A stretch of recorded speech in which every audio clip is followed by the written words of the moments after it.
আমি ভিক্ষা করে ফিরতেছিলেম গ্রামের পথে পথে।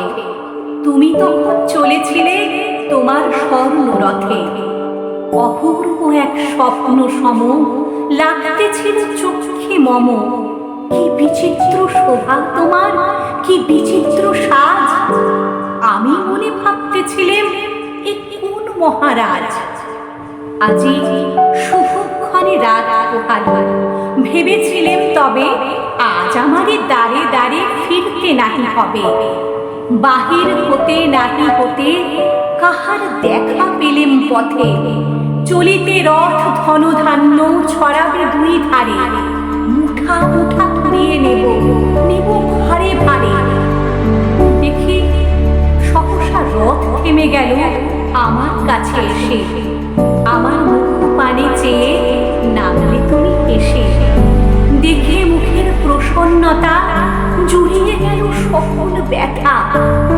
হেনকালে কিসের লাগে তুমি অকস্মাৎ আমায় কিছু দাও গো বলে বাড়িয়ে দিলে হাত। এ কি কথা রাজাধিরাজ, আমায় দাও গো কিছু। শুনে ক্ষণকালের তরে রইল মাথা নিচু। তোমার কি বা অভাব আছে ভিখারি ভিক্ষুকের কাছে।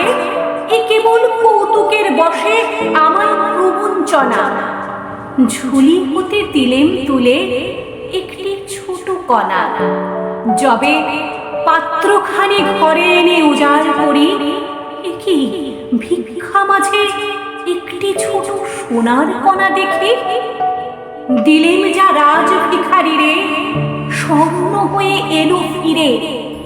তখন কাঁদি চোখের জলে দুটি নয়ন করে। তোমায় কেন দিইনি আমার সকল সোনা।